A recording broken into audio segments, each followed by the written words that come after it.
J'espère que vous allez bien. Aujourd'hui on se retrouve dans une nouvelle vidéo, vous l'avez vu au titre. Le décor change de d'habitude puisque je suis chez mon papa. En fait je retourne cette vidéo parce que je l'ai déjà filmée mais j'aimais pas trop comment je répondais aux questions. En plus on était dans ma voiture, il faisait super chaud, j'étais pas fan de l'angle, enfin bref. J'ai préféré refilmer cette vidéo mais du coup là je la poste demain. Donc c'est un peu last minute mais de toute façon c'est un ask. Vous m'avez posé des questions sur Instagram, je vais y répondre aujourd'hui, rien de plus simple. C'est marrant, je regardais sur ma chaîne mais à peu près à la même période de l'année tous les ans je fais un ask. Je pense que c'est un peu le moment de l'année où j'ai envie de me focus sur certains sujets et d'en parler avec vous. J'espère que la lumière ça va aller. J'ai ouvert un petit peu le volet parce que là actuellement on est sous canicule, il fait trop chaud. Avant de commencer la vidéo n'hésitez pas à vous abonner à la chaîne, ça fait toujours plaisir. Je poste tous les dimanches à 16h et une semaine sur deux environ je poste le jeudi pour des vidéos lecture. Et petit disclaimer aussi, dans les vidéos ask ça m'arrive très régulièrement au montage, ou du moins les vidéos face cam, c'est vrai que je filme un peu à chaud donc je réponds directement sur le vif. Il y a pas mal de choses que je coupe quand même au montage, mais peut-être que je vais être franche quand je vais répondre à des questions ou que ça va être mal formulé etc.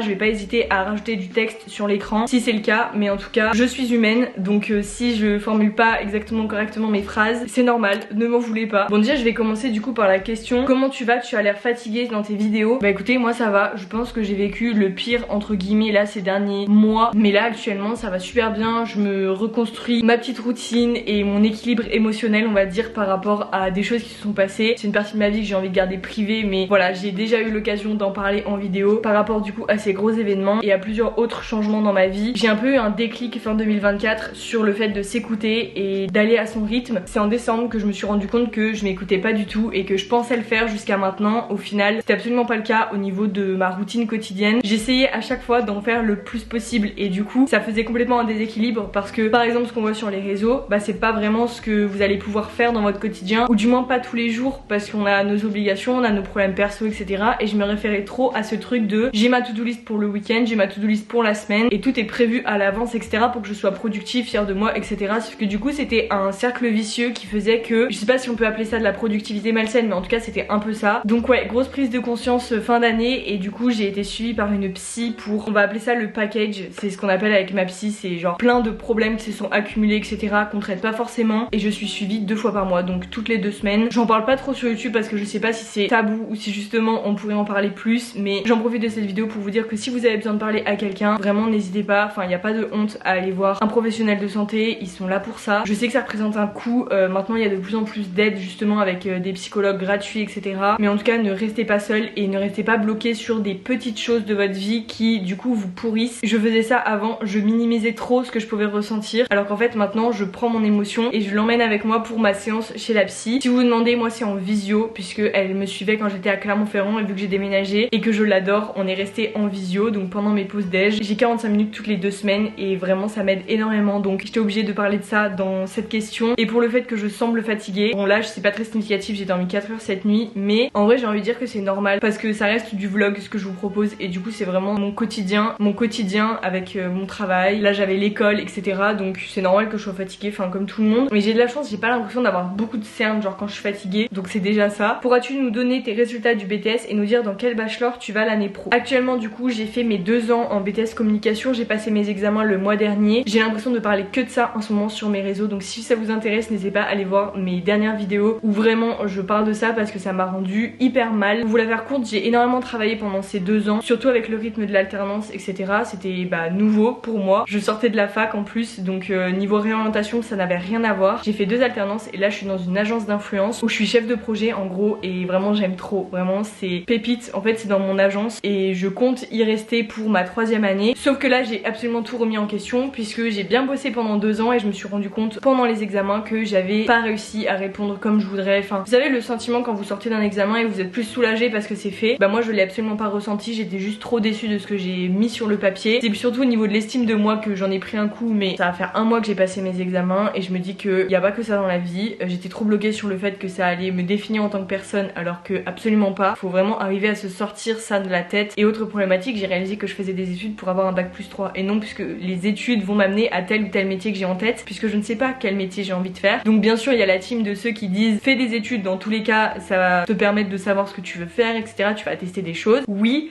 mais en même temps les gens qui commencent à bosser à 18 ans et qui ne souhaitent pas faire d'études, bah en fait maintenant je les comprends mieux parce que tu vas pas perdre ton temps et ton énergie dans des études, tu sais même pas ce que tu veux faire, enfin du coup c'est toute la complexité. Mon objectif premier c'est de faire un bac+3, donc là au niveau de mon BTS communication j'ai pu constater des choses que j'aimais bien faire et d'autres pas du tout. Par exemple j'aime pas du tout tout ce qui est graphisme etc, donc je me suis inscrite à un bachelor chef de projet communication et marketing parce que c'est vraiment, enfin je me suis rendu compte que ce que je préférais dans la communication c'était tout ce qui était stratégie, réfléchir en amont etc, et toute la coordination en fait d'un projet par exemple, plutôt que la partie créative en elle-même. Et mon bachelor du coup je vais le faire à la maison, voilà, ça a toujours été mon rêve de faire l'école à la maison. Au final là je pense que c'est le bon moment puisque en plus on déménage, on change de région, je vais pouvoir m'organiser comme je veux et surtout que le bachelor vous avez très peu de cours, genre là je vais avoir cours tous les mercredis normalement. Bien sûr ça c'est à condition que j'ai mon BTS, donc c'est juste le seul truc de je croise les doigts et en même temps je sais pas ce que je fais parce que j'ai pas vraiment de plan B si j'ai pas mon BTS, genre est-ce que je me mets dans la vie active, est-ce que je le retente, enfin bref là c'est un peu compliqué, c'est un peu un dilemme. Donc si je vais en bachelor l'année prochaine bien évidemment que je vais vous filmer tout, je vais vous filmer l'école à la maison, comment ça se passe. Et il y avait une autre question par rapport au débouché des métiers de communication. Tu as dû constater que le secteur de la communication était bouché, qu'en penses-tu? J'en ai parlé justement dans ma dernière vidéo, celle de la semaine dernière. J'avoue que c'était un discours un peu à chaud, j'étais un peu excessive dans tout ce que j'ai dit, mais je pense que j'avais vraiment besoin d'extérioriser par rapport à ça. N'allez pas en communication, voilà je le redis ici, le secteur est effectivement bouché, tout le monde veut faire la communication. La plupart du temps quand on demande pourquoi c'est parce que j'aime les réseaux sociaux. En fin de compte je trouve ça dommage parce que la communication c'est pas du tout que les réseaux sociaux, genre bien au contraire. Vous pouvez aussi décider de faire de la communication et après aller en école de commerce, vous pouvez faire tout ce qui est événementiel. Il y en a plein dans ma classe qui font de l'événementiel sportif l'année prochaine. Vous avez effectivement tout ce qui est la partie créative si vous voulez vraiment créer, il y a tout ce qui est graphisme etc. Enfin de toute façon il y a beaucoup trop de monde genre pour les postes, et ça c'est des vraies études. Quand vous sortez même d'un bac+5 vous êtes vraiment pas sûr de trouver un travail à part si vous avez eu beaucoup d'expérience professionnelle, et c'est ce que je suis en train de me rendre compte. En fait ce qui va être valorisé dans votre dossier c'est plus les expériences que vous pouvez avoir dans n'importe quel métier. Ce qui est le plus important c'est de faire ressortir ses compétences, savoir ce que vous êtes capable de faire sur le terrain directement, parce qu'une entreprise, à part dans certains métiers, tout ce qui est par exemple avocat, notaire etc, bien sûr qu'il faut des études comme médecin, mais dans d'autres c'est pas forcément nécessaire et un patron va pas vous prendre parce que vous êtes hyper intelligent et que vous connaissez tous vos cours par cœur. En fait le monde du travail c'est tellement compliqué. Quand je vois toutes les personnes qui sont au chômage actuellement, j'ai peur d'un côté parce que j'ai pas choisi vraiment les bonnes études pour ça, et dans un sens je le savais parce qu'en soi tout le monde va en communication à un moment donné, il n'y a pas assez de postes comparé à tous les candidats. Donc bref, de toute façon j'aimerais bien vous faire une vidéo sur mes études complètes, j'aimerais bien vous faire une vidéo aussi où je réagis à mes résultats du BTS, parce que je me dis de toute façon on est plus à ça près, on a vécu littéralement les 2 ans ensemble, il y en a plein qui me suivent, vous êtes en BTS aussi, vous attendez vos résultats, donc en vrai je pense faire cette vidéo et comme ça j'espère pouvoir clôturer ces 2 ans, ce BTS et pouvoir vous dire ce que j'en pense etc.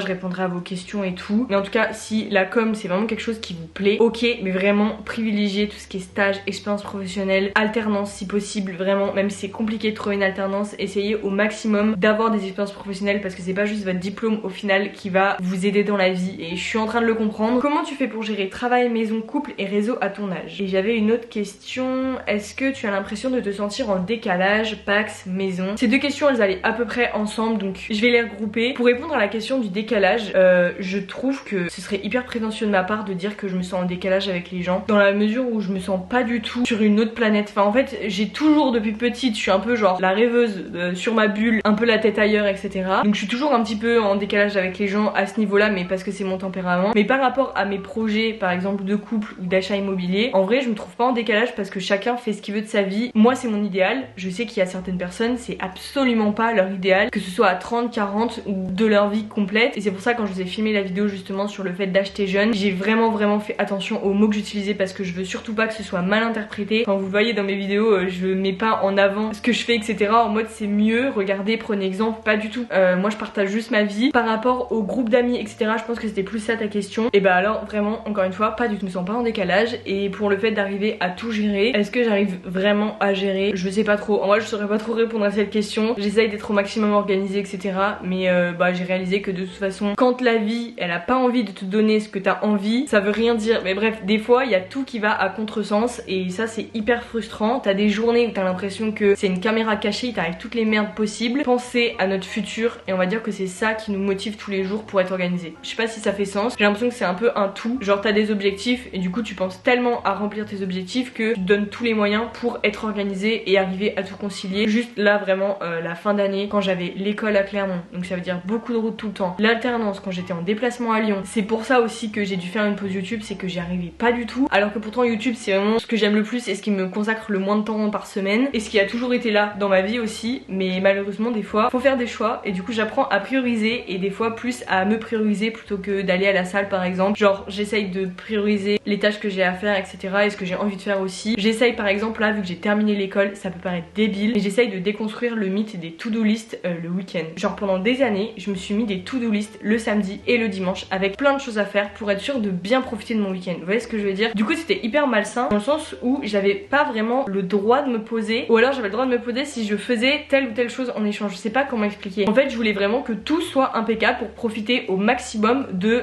mes jours de repos qui au final n'en étaient pas véritablement puisque j'étais tout le temps à la recherche de productivité et ça c'est un engrenage avec les réseaux sociaux forcément, c'est toujours la même chanson. Donc bref je sais pas où je voulais en venir avec ça mais en tout cas je ne sais pas si j'arrive à tout gérer mais en tout cas on essaye et pour le moment ça se passe plutôt bien. J'ai eu plusieurs questions, ne voulais-tu pas vendre ta voiture etc. Alors bon si vous me suivez vous savez qu'un coup elle est en vente, un coup elle est plus en vente. Finalement je ne la vends plus parce que j'ai fait des réparations assez coûteuses dessus et au final je me suis rendu compte que j'allais pas en tirer plus que ça. Donc pour le moment c'est pas du tout ma priorité. En vrai oui j'aimerais bien changer de voiture mais en fait je peux pas tout faire à un moment donné et là avec le projet maison c'est hors de question que je change de voiture maintenant. Surtout que j'ai pas envie de faire de crédit voiture. Encore une fois chacun son avis sur tout ce qui est crédit et tout, je sais que c'est quelque chose de tabou mais j'espère toujours pouvoir faire en sorte de ne pas faire de crédit voiture ou alors d'en faire un petit. Je sais pas, je pense que ça me dérange de faire un crédit pour quelque chose où c'est pas un investissement. Vous voyez ce que je veux dire? Peut-être que j'aurais complètement changé la vie plus tard quand je serai plus grande mais bref. Je n'ai pas d'amis à 20 ans et je me sens seule. Alors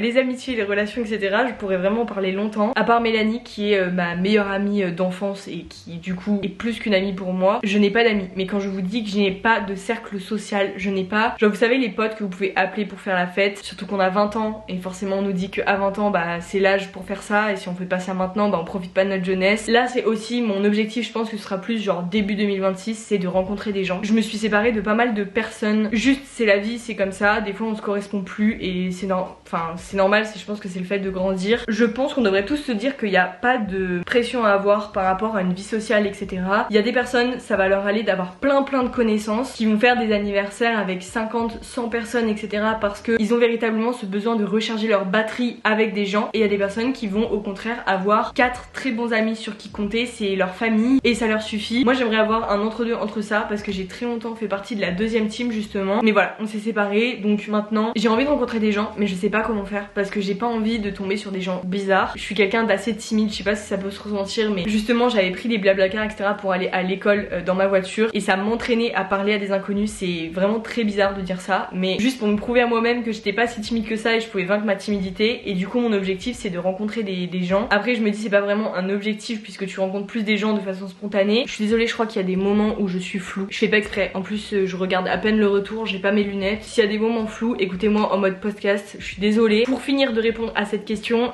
dans ton message tu me dis que tu te sens seule et je pense que c'est ça le véritable problème. En fait quand la solitude est choisie c'est ok mais quand tu subis cette solitude du coup c'est là où il y a un contraste et où bah potentiellement tu te sens mal et il y a un mal-être. C'est marrant parce que quand je dis autour de moi que j'ai envie de rencontrer des gens etc, tout le monde me dit de toute façon t'as 20 ans c'est super simple à faire mais je trouve que c'est hyper compliqué. Quand on dit c'est compliqué de trouver son âme sœur au niveau sentimentalement parlant etc, bah moi je trouve que c'est super compliqué aussi de trouver la perle rare en amitié. Je trouve qu'un ami, on va dire un vrai ami, c'est compliqué à trouver. Là actuellement j'ai plus des connaissances, genre je les considère pas comme des amis parce que je sais pas tout d'eux, ils savent pas tout de moi etc, on n'est pas assez intime entre guillemets. Pour le moment ça me convient bien mais c'est vrai que étant donné que je change de région aussi bah j'ai envie d'avoir mon petit cercle social et donc de choisir que j'ai envie de rencontrer des gens. Il y a beaucoup de personnes qui disent que justement à 20 ans c'est l'âge idéal pour rencontrer des personnes puisque t'es jeune, tu traînes en soirée, tu te fais inviter à tel ou tel endroit, t'as généralement les études où il y a vraiment ce lien social avec les soirées étudiantes etc. Donc bref je pourrais en parler vraiment pendant un moment, tout ce qui est amitié etc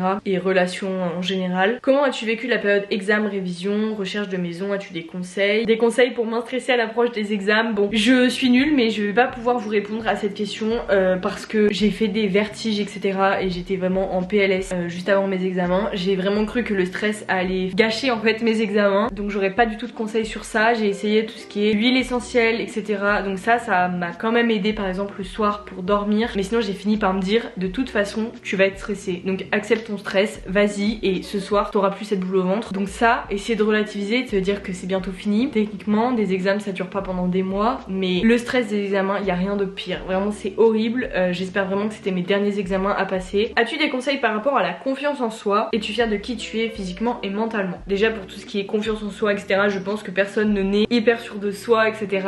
Ça vient avec le temps, avec tes expériences, avec ce que tu vas vivre, ce que tu vas ressentir, les personnes qui vont être autour de toi, comment tu vas te sentir dans ta famille, dans ton cercle amical, etc. Peut-être que je vais pouvoir vous mettre des photos sur l'écran, mais peut-être que vraiment au montage je vais me dire c'était une très mauvaise idée. Mais je reviens de très loin, je sais pas s'il y en a qui sont au collège avec moi qui regardent cette vidéo, mais vous pourrez confirmer, je reviens de très loin, très complexée, mais complexée par absolument tout chez moi. J'ai toujours eu un peu des problèmes genre avec les autres, genre pour on va dire m'intégrer. J'ai toujours l'impression de me sentir bizarre quand je suis avec des gens et j'ai l'impression que cette sensation ne s'en va pas, c'est terrible. La confiance en moi ça dépend à quel niveau et ça dépend sur quel plan de ma vie, mais on va dire j'ai confiance en moi sur la personne que je suis en train de devenir, donc déjà c'est un bon point. J'ai confiance en moi, je commence à savoir qui je suis, etc. De toute façon on dit bien qu'entre 20 et 30 ans c'est la quête de savoir qui tu es. Tu vas avoir d'autres crises existentielles potentiellement dans ta vie, mais à 20 ans tu te construis quand même. Genre c'est vraiment, tu coupes le cordon avec ta famille, du coup tu prends ton indépendance, tu fais des propres rencontres, etc.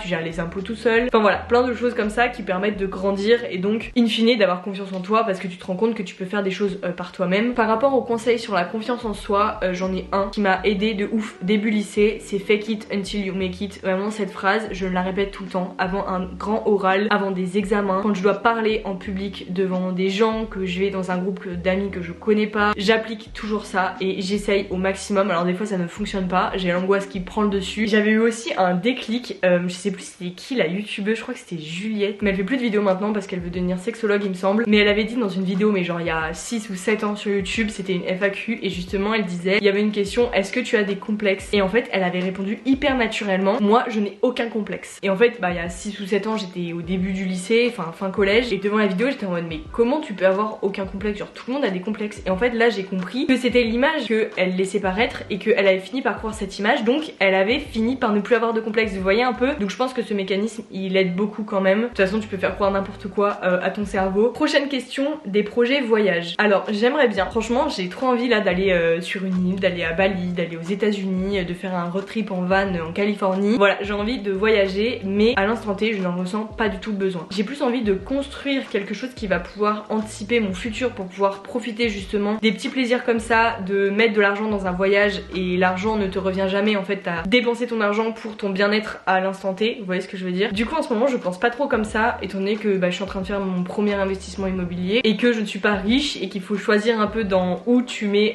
ton argent. Donc moi j'ai décidé d'acheter une maison jeune, d'ailleurs on va y revenir juste après parce que j'ai des choses à dire, mais du coup voilà, voyage c'est pas du tout prévu pour le moment. Quand j'ai envie de me faire des petites excursions etc, je privilégie la France ou les choses qui sont pas loin de chez moi etc.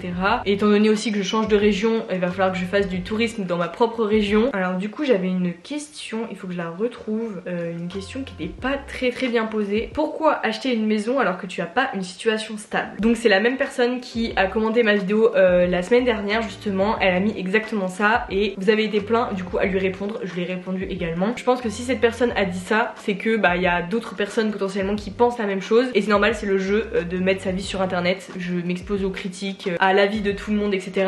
Tout le monde a un avis bien tranché sur l'immobilier, ça c'est fou, je pensais pas à ce point. Je sais pas si c'est un truc typiquement français mais tout le monde a un avis tranché sur tout. Pour répondre du coup, vous vous doutez bien que avant d'acheter, vu que c'est quand même une chose très importante pour nous et puis même en termes d'argent etc. et toute la paperasse qu'il y a derrière, enfin c'est un truc important, vous doutez bien que c'est pas quelque chose sur un coup de tête, en mode je ne sais pas quoi faire de mon argent, j'investis dans une maison à 5 heures de là où j'ai toujours grandi, enfin absolument pas. Depuis mes 18 ans du coup j'ai toujours fait des tafs étudiants, ce qui m'a permis vraiment de mettre de côté. Bon à la base c'était juste pour être indépendante de mes parents, après je suis allée en alternance, du coup j'ai toujours bossé. J'ai aussi ma micro-entreprise avec les réseaux, c'est toujours un compliment, mais en fait c'est ça plus ça plus ça plus ça qui au final m'a permis de mettre en place juste un plan déjà d'économie, genre d'épargne avec les enveloppes budgétaires. Je vous en parle depuis super longtemps. Dites-vous qu'à partir du moment où j'ai commencé à vous en parler, je commençais à mettre mes premiers centimes sur une cagnotte maison. Une maison à moins que tu gagnes au loto ou alors que tu sois supra riche, tu l'achètes pas en claquant des doigts. Après la question de pourquoi on achète une maison et pourquoi on se met pas en location, en fait on a simplement fait des calculs tout simples. On a regardé le prix des locations là-bas et on s'est rendu compte que c'était assez cher. Pour avoir ce qu'on achète là, il faut dépenser genre 700 € par mois. Donc oui on est à deux, mais au final l'argent que tu mets dans une location tu ne le revois jamais. Mais au moins t'as pas de responsabilité etc,